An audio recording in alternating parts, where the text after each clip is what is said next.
ሞዴል ወጣት አርሶ አደር ዳኛቸው ሙላቱ የግብርና ተምሳሌት በምስራቅ ጉራጌ ዞን መስቃን ወረዳ ወሌንሾ ሁለተኛ ቀበሌ የሚኖሩት ወጣት አርሶ አደር ዳኛቸው ሙላቱ በግብርና ስራዎች የተሳካላቸው ሞዴል አርሶ አደር ናቸው። በትጋትና በእውቀት የተሞላ ህይወታቸውን ለግብርና እየሰጡ ለማህበረሰቡ ተምሳሌት የሆኑ ግለሰብ ወጣት አርሶ አደር ናቸው።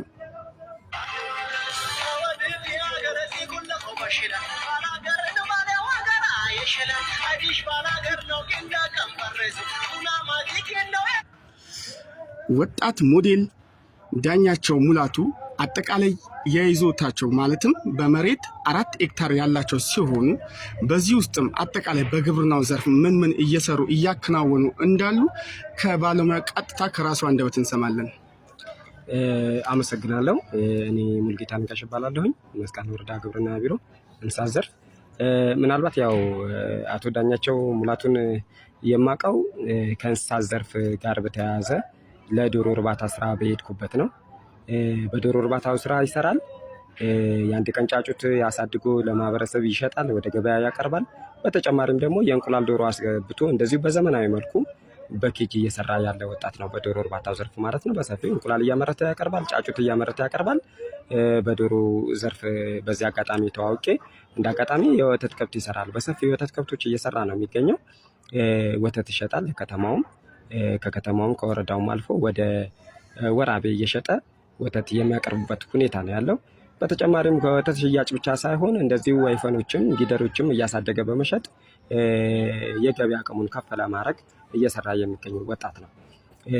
ከማድለብ አንጻር በአመት 3-4 ጊዜ ያደልባል።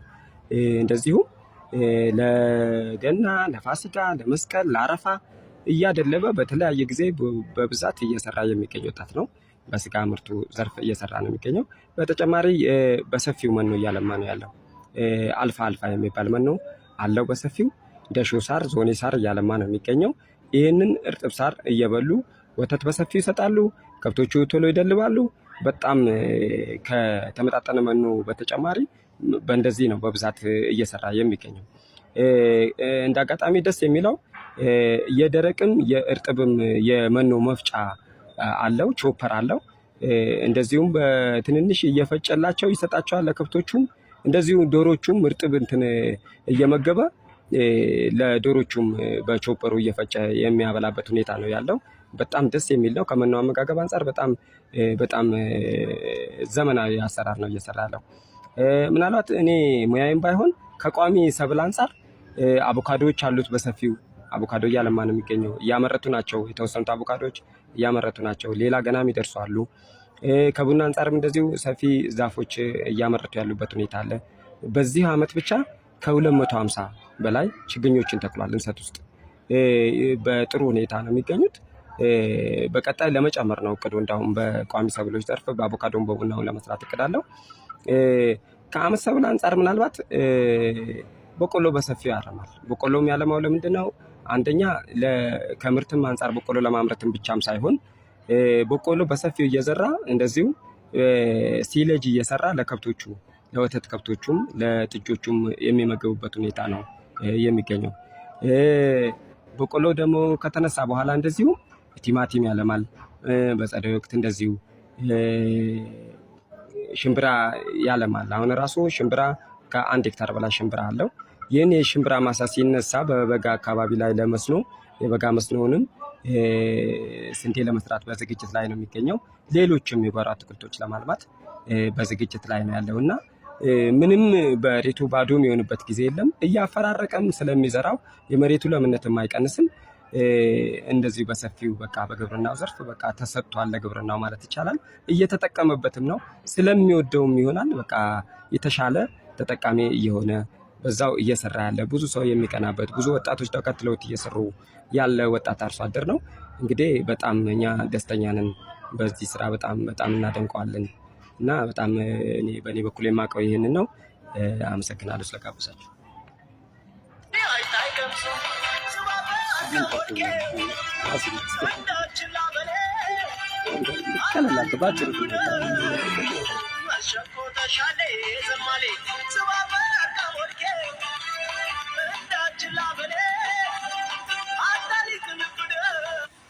እንግዲህ ከባለሙያው አንደበት እንደሰማነው በቀሪው 2 ሄክታር መሬት ላይ አቶ ዳኛቸው በአመት በፈረቃ 3 ጊዜ እንደሚያለሙ ያ ማለትም በመጀመሪያ ዙር ቲማቲም፣ በሁለተኛ ዙር በቆሎ፣ በሶስተኛ ዙር ሽምብራ እንደሚያለሙ ይህ ዘዴ የመሬት አጠቃቀምን ከፍ የሚያደርግ እንዲሁም ደግሞ በዚህ ከፍተኛ ምርታማ እንደሆኑ ለሌሎች አርሶ አደሮች ራዕይ እንደሆነና ሌሎች አርሶ አደር በአመት 3 እና 4 እያለሙ እንደሆነ ነው እንግዲህ የሰማነው።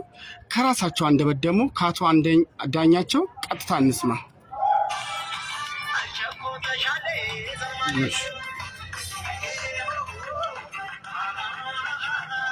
አመሰግናለሁ። ወጣት አርሶ አደር ዳኛቸው አጠቃላይ እንዴት ነበር እያመረቱ የነበረው፣ ምንድነው ያበረከቱት አስተዋጽኦ በሚለው እስኪ ጠቅለል ያለ ነገር ሀሳብ ቢሰጡን። እሺ፣ አመሰግናለሁ ስለጋበዝከኝ። አቶ ዳኛቸው ሙላቱ እባላለሁ። ከወለንሽ ሁለተኛ ያረኩት አስተዋጽኦ ራሴንና ቤተሰቤን ራስ ከማስቻል አለፌ ሰርቼ ይለወጣለሁ ብሎ የሚያስበው ማህበረሰብን ይቻላል የሚባለውን መንፈስ አረጋግጫለሁ ብዬ አስባለሁኝ። ለአካባቢም የስራ እድል ፈጥሬያለሁ። ቀጣይ ማስበው ሀሳብ ደግሞ በመቀጠል መንግስት በሚያስቀምጠው አቅጣጫ ግብርናውን ወደ ኢንዱስትሪ ለማሳደግ ነው የሚፈልገው። እርሻን በትራክተር ግብርናን በቴክኖሎጂ ለመጠቀም ነው። አመሰግናለሁ።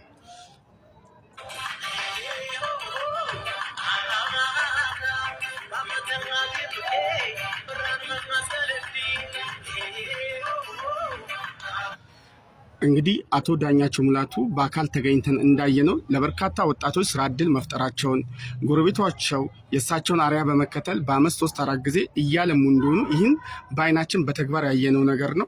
ከዛ በዘለለ ውጤት ዝም ብሎ እንደማይመጣ ውጤት የሚመጣው በትጋትና በእውቀት እንደሆነ አስረድተውናል። ይህም ደግሞ ደስ የሚል ሌሎች እንዲከተሏቸው የምንፈልገው ነው። ከዛ በዘለለ